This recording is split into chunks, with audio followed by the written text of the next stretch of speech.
আসসালামু আলাইকুম এভরিওয়ান। আমার রাজা গল্পের 10 নম্বর পার্ট নিয়ে চলে আসলাম। তো বেশি কথা না কয়ে চলুন গল্প শুরু করা যাক। তুবা প্রার্থনার পাশে শুয়ে পড়ল, বলল হবু বরের সঙ্গে গিয়ে কি কি শপিং করলে।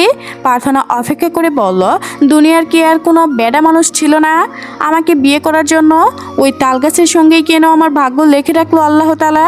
ওই তালগাছ আমার চেয়েও 1 হাত বেশি লম্বা, ওনার পাশে দাঁড়ালে নিজেকে পিঁপড়া মনে হয়। স্যার হাতি, তুই পিঁপড়া? হাতি বলবি না বাবা, এখন বরের জন্য এত দরদ। আমার বর হাতি, এটা আমি কনফিউজ কালেও মেনে নিতে পারবো না। উনি তো মোটা সুটা না, তুই তালগাছ বল। তুবা হেসে ফেললো প্রার্থনার কথা শুনে। হাসবি না শয়তানি, বিয়ে ভাঙার জন্য একটা বুদ্ধি দিতে পারলি না, আর এখন এসেছিস মজা নিতে। কি বুদ্ধি দিব? আমি তো তোর কাছ থেকে বুদ্ধি নেই সব সময়। তোর এমন এক মানুষের সঙ্গে বিয়ে হয়ে যাক দেখে 3 বেলা খাবার খাওয়া বদলে ইয়া নাফসি বলবে। তোবার হাসি মুখ চুপসে গেল প্রার্থনার কথা শুনে। তার চুপসে যাওয়ার চেহারা দেখে এবার প্রার্থনা হেসে উঠল। রাত 9টার পর অন্তরের ফোনে মেসেজ দিল, মেসেজ ডেলিভারি হলো। তা দেখে হৃদস্পন্দন বেড়ে গেল প্রার্থনার। পরপর আরও কয়েকবার মেসেজ দিল সে।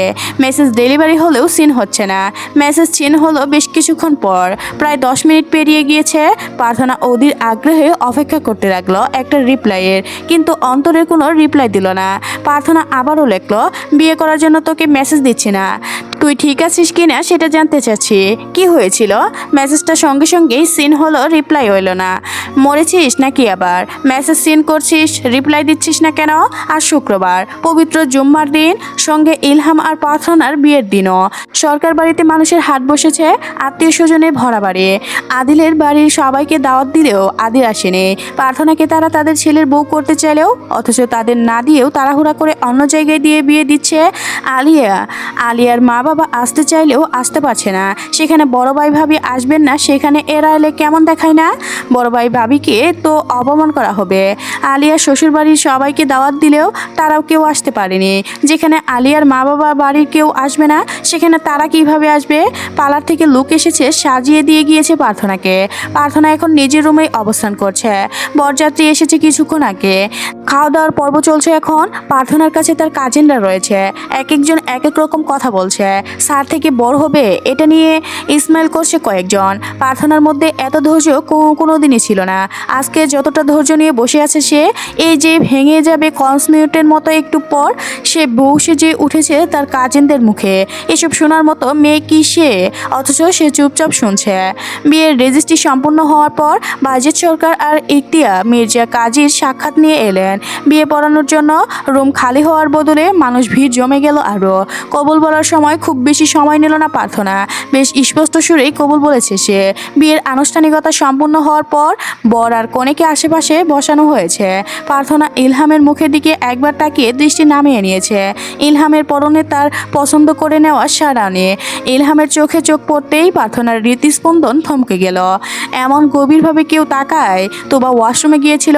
ওয়াশরুম থেকে বেরিয়ে বাড়ির বাহিরে আসতে রেহানের সামনে পড়ল। তুবা মাথা নিচু করে পাশ কাটিয়ে চলে যেতে নিলেই রেহান থামালো তাকে। না চাইতেও তুবা মুখ তুলল আবার। সারাদিনের ব্যস্ততায় রেহানের চেহারা শুকিয়ে গিয়েছে। রেহান কি খেয়েছিল সে কি জিজ্ঞাসা করবে একবার? কি দেখেছিস এভাবে?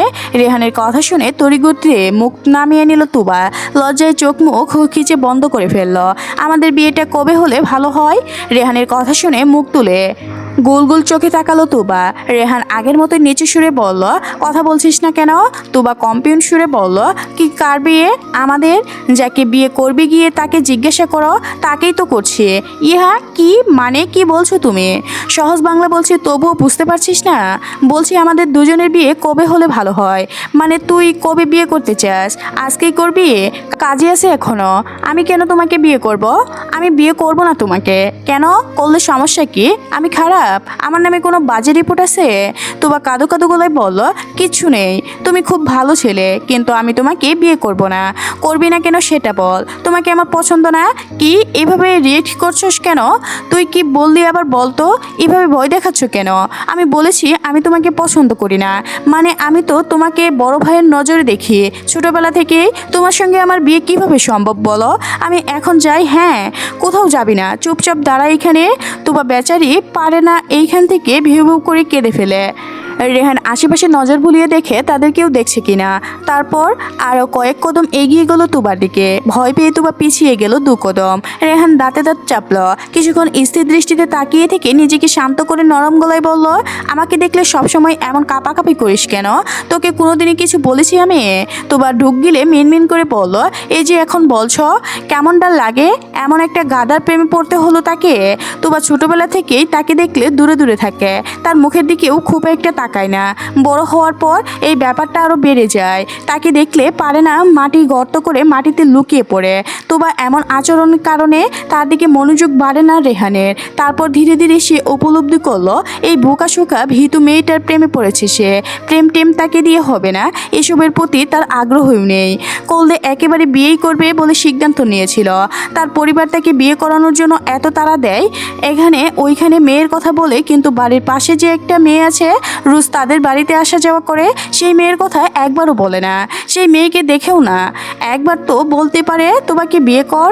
এই কথা বললে কি সে বিয়ে করতে অস্বীকার করত? সে কি নিজের মুখে বলতে পারে আমি তোমাকে বিয়ে করব? বলতে পারলে তো প্রথমেই বলে দিত। তার মন না বুঝে, তার পরিবার আর না বুঝে এই গাদা মেয়েটা। 2 ভাই বোনের এক সমস্যা, এরা অন্য সব কথা অকপেট বলে দিতে পারলেও তারা যে অন্য কাউকে মন দিয়ে বসে আছে এই কথা মুখে উচ্চারণ করতে পারে না, কাউকে বলতেও পারে না। আর এরা অপরে অপরে এমন আচরণ করে যে এদের ভিতরে খবর কেউ টের পায় না। রেহান এতদিনে নিজেকে ধমিয়ে রাখলেও আজ তুবাকে দেখে দমাতে পারছে না। তার ইচ্ছে করছে এখনই বিয়ে করে ফেলতে। সে আজ দুপুর থেকে কত শতবার যে তুবার দিকে তাকিয়ে হিসাব নেই। রেহানকে চুপচাপ দাঁড়িয়ে থাকতে দেখে মিনমিন করে বলল, আমি এখন যাই, একটু পর তো প্রার্থনা চলে যাবে। হ্যাঁ যাবে, হবু ননদিকে বিদায় দিয়ে দেখা করবি আমার সঙ্গে। তুবা দুদিকে মাথা নাড়ল। দেখা করবে না সে। রেহানকে কিছু বলার আগে সুযোগ না দিয়ে হন্তদন্ত হয়ে চলে গেল তার সামনে থেকে। রেহান দাঁতে দাঁত চেপে তুবা যাওয়ার পথের দিকে তাকিয়ে রইল। কত বড় সাহস, তার মুখের ওপর না করে গেল। শুধু বিয়েটা হোক, তারপর বুঝাবে ভয় কত প্রকার আর কি কি। লাশ শরমের মাথা খেয়ে আজকে তুবাকে বিয়ে করার কথা বাবাকে জানাবে সে। প্রার্থনার বিদায়ের সময় হতে হতে ঘড়ির কাঁটা রাত 9টায় ঘরে চলে এসেছে। বিয়ের পর বাড়ির প্রায় সব মানুষই বাড়ির উঠানে অবস্থান করছে এখন। প্রার্থনা বাবাকে জড়িয়ে ধরে হাউমাউ করে কাঁদছে। বাইজিৎ সরকারের চোখ জোড়া থেকে ঝরঝর করে পানি গড়িয়ে পড়ছে। তিনি পারছে না মেয়ের মতো করে কাঁদতে। পুরুষদের এভাবে কাঁদতে নেই। বাড়ির প্রত্যেকটা মানুষের চোখে পানি। পুরুষরা নিজেদের আটকে রাখলেও নারীরা আটকাতে পারেনি। জিসানের মা, সখিনা বেগম, মিলি, নীতি সবাই কাঁদছে। রেহান সকলের কাছ থেকে দূরে দাঁড়িয়ে আছে। তার দম বন্ধ হয়ে আসছে, শ্বাস নিতে পারছে না। মুখ খুলে শ্বাস নিচ্ছে আর একটু পরপর চোখ মুছছে। তার বুকটা ফেটে যাচ্ছে। ইশতিয়াক মির্জা তারা দিয়ে বাড়ির পথে আগানোর জন্য। বাইজিৎ সরকার নিজেকে সামলিয়ে ধরা গলায় আটকাতে আটকাতে মেয়েকে বললেন, আর কাঁদিস না মা, আগামীকালই তোর আবার নিয়ে আসবো। আমাদের বাড়িতে কাছাকাছিই তো, কিছুদিন পরই দেখা হবে। নিজেকে সামলা।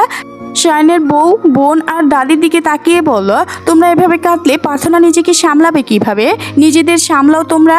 অনেকক্ষণ পর কিছুটা শান্ত হলো প্রার্থনা। বাবাকে ছেড়ে চোখ মুছতে মুছতে এদিক ওদিক তাকিয়ে ভাইয়াকে খুঁজতে লাগলো। হেক্সি তুলতে বলল, ভাইয়া কোথায়? কয়েকজন রেহানকে খুঁজতে লাগলো। দেখা গেল দূরে উল্টো ফিরে দাঁড়িয়ে আছে রেহান। শায়ন রেহানকে ডাকলো। রেহান দ্রুত চোখ মুছলো আবার। প্রার্থনা ভিড় ঠেলে বেরিয়ে এসে তাকালো ভাইয়ার দিকে। রেহান মাথা নিচু করে চোখ মুছতে মুছতে এগিয়ে আসছে।